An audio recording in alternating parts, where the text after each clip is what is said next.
Hello everyone, তোমরা সবাই কেমন আছো? আশা করছি সবাই ভালো আছো। তো আবারও তোমাদের সাথে একটা নতুন ভিডিও নিয়ে চলে এসে পড়েছি। তো অনেক দিন থেকে ভাবছি যে কি শেয়ার করব ভেবে উঠে পারছিলাম না। তবে আজকে রান্না করছি আর ভাবছি যে এটাই তোমাদের সাথে শেয়ার করে নিই। তো আজকে একটা নতুন রেসিপি তোমাদের সাথে শেয়ার করব। তো হয়তো এই রেসিপি অনেকেই খেয়েছো, অনেকে খাওনি।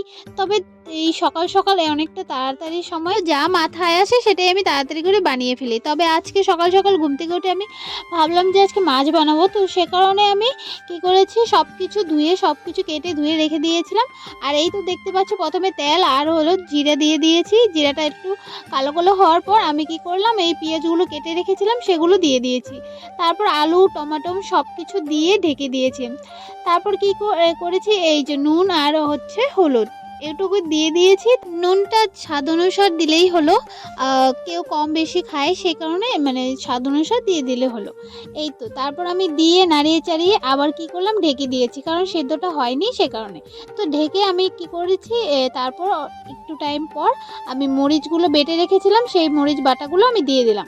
তো সেখানে আমি কাঁচা লঙ্কা দিয়েছি। তো কাঁচা লঙ্কা দেওয়ার কারণে কি বলে, তরকারিটা একটু মানে একটু কালারটা একটু অন্যরকম হয়েছে।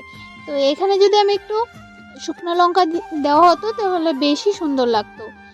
তারপর কি করেছি, লঙ্কাগুলো দিয়ে অল্প একটু নাড়িয়ে চাড়িয়ে আমি কি করলাম, কাঁচা কাঁচা মাছগুলো দিয়ে দিলাম। হ্যাঁ, মাছগুলো কিন্তু আমি ভাজিনি। তো অনেকে কিন্তু ভাজি করে খায়, আবার অনেকে ভাজি করে খায় না। তো আমি এই তাড়াতাড়ির মধ্যে আমি ভাবলাম যে আজকে আমি ভাজি করব না, তো এইগুলো এইভাবেই দিয়ে দেবো। আবার অনেকে বলে এভাবে কাঁচা মাছ দিয়ে তরকারি বানালে নাকি গন্ধ করে, মানে কাঁচা মাছের একটা গন্ধ যে থাকে সেই গন্ধটা করে বলে, এরকম বলে।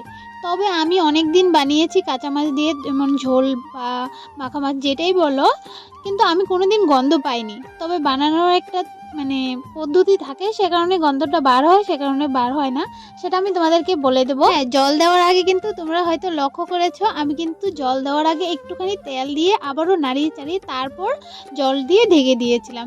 তবে কি হয়, এই যে কাঁচা মাছ দেওয়ার কারণে একটু যে গন্ধ করে সেই গন্ধটা আর করে না। তো একটু ভাজি ভাজি হলে সেটা আর গন্ধ করে না। তারপরে এই দেখতে পাচ্ছ আমি অল্প টাইম ঢেকে রেখেছিলাম। তারপর জলটা যখন অল্প শুকিয়ে গিয়েছে, তারপর আমি নামিয়ে দিয়েছি, কারণ হয়ে গিয়েছে। খুবই টেস্ট হয়েছিল। তবে তোমরাও কিন্তু ঘরে বানিয়ে খেতে পারো এভাবে, মানে তাড়াতাড়ির মধ্যে কি বানাবো না বানাবো এরকম করে কিন্তু মাছ বানিয়ে তোমরা খেতে পারো। অল্প সময়ের মধ্যেও হয়ে যায়, তো সবাই কিন্তু এরকম তাড়াতাড়ির মধ্যেও বানিয়ে খেতে পারো। তো এইদিকে আমি হচ্ছে এখন বানাবো হচ্ছে ডিম টোস্ট বানাবো। তো ভাবলাম যে সকাল সকাল সবারই খিদে পেয়ে যাবে, তো আমি তো চলে যাব এখন অফিসে। তো ভাবলাম যে সবার জন্য একটু আমি ডিম টোস্ট বানিয়ে যাই, তো সবাই খেয়ে নিতে পারবে। তারপর আমি কি করলাম, 3টা ডিম নিয়ে আসলাম, ডিমটা গুঁড়ে একদম ফাটিয়ে নাড়িয়ে নিচ্ছি, তোমরা দেখতেই পাচ্ছ। আর এখানে কিন্তু আমি একটু নুন দিয়েছিলাম, তো অল্প একটু নুন দিলেই হয়ে যায়, বেশি একটা দিলে ভালো লাগে না। তারপর আমি এখন ব্রেডগুলো বের করে এক এক করে ডুবিয়ে ডুবিয়ে তারপর আমি অল্প একটু ভাজি ভাজি করে নামিয়ে দেব। তো এই যে আমি তেল দিয়ে দিচ্ছি, তোমরা দেখতেই পাচ্ছ। হ্যাঁ, এখন কিন্তু অনেকে আমাকে বলবে যে আমি চামচ দিয়ে কেন বানাচ্ছি, এরকম একটা কথা। তো সকালবেলা না অনেকটা তাড়াহুড়োর মধ্যে যে আমি কি খুঁজবো না খুঁজবো, আমার হাতের সামনে কি আছে না আছে সেগুলো দেখার আমার একদমই টাইম হয় না। তো সে কারণে আমার হাতের সামনে যা পেয়েছি আমি সেটা দিয়েই বানিয়ে নিয়েছি, এটাই হচ্ছে কথা। আর এদিকে হচ্ছে আমি সামনে চামচ পেয়েছিলাম, তো সেটা দিয়ে আমি বানানো শুরু করে দিয়েছি। তো অল্প একটু তেল দিয়ে আমি তো প্রথমে তেল দিয়ে একটু মিক্স করে নিলাম, যেখানে আমি সবগুলো ব্রেড দেব। তো অল্প একটুই তেল দিয়েছি, প্রথমে আমি বেশি একটা তেল দেই না। তারপর আমি ব্রেডগুলোকে মানে ডিমে ডুবিয়ে ডুবিয়ে কী করলাম, দিয়ে দিলাম, এক এক করে দিয়ে দিলাম। তো এরকম করে করলে কি হয়, ডিমটা একটু কম মানে কমের মধ্যে অনেকগুলো ব্রেড মানে ভাজি ভাজি এরকম একটা হয়ে যায়। তো খেতেও কিন্তু টেস্টি হয়। যে বেশি ডিম দিয়ে বানালেই যে স্বাদ হবে তেমনও কোনো কিছু নয়। এরকম করেও কিন্তু মানে অল্পর মধ্যে বেশি একটা মানে জিনিসটা হয়ে যায়, সেটাই।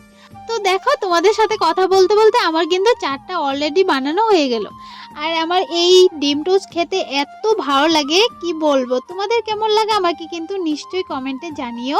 আর এরকম করে কিন্তু তোমরা অনেকেই খেতে পারো বাড়িতে। তো অনেকে ভাবে যে কিভাবে বানাবো না বানাবো, অনেকে মানে এখনও কিন্তু অনেকে জানে না, যারা কিন্তু হোস্টেলে থাকে, তারপর কি বলে বাইরে থাকে, তারা কিন্তু জানে না। তবে কিন্তু এরকম করেও তোমরাও বানিয়ে খেতে পারো। তবে কম সময়ের মধ্যে কিন্তু তোমরাও বানিয়ে খেতে পারো ওইভাবে। তো তো আমি কিন্তু প্রথমে 4টা বানানো হয়ে গিয়েছে বললামই, এখন হচ্ছে আরও 5টা দিয়ে দিয়েছি। তো এখন আমি তোমাদেরকে বলছি যে আমি 3টা ডিম যে ফাটিয়েছিলাম, 3টা ডিমের মধ্যে আমি কিন্তু 9টা বানিয়ে ফেলেছি। তো তোমরাও কিন্তু 9টার মতোই হয়ে যাবে। তো দেখতে পাচ্ছ অল্প একটু ডিমের মধ্যে কতগুলো বানানো হয়ে গিয়েছে। হ্যাঁ, তোমরাও কিন্তু এরকম করে খেতে পারো, তবে স্বাদ কিন্তু সেমই হয়। যে বেশি ডিম দিয়ে বানালে যে অনেক স্বাদ হয় তেমনও কিছু না, স্বাদ কিন্তু একই থাকে। তো আমি বানিয়ে নিলাম। এই তো আমার বানানো কমপ্লিটের মধ্যেই। তারপর আমি নামানোর আগে আরও একটু তেল দিয়ে দিয়েছি, তোমরা দেখতেই পেলে। তো শুকনো শুকনো হলে কিন্তু বেশি একটা স্বাদ লাগে না।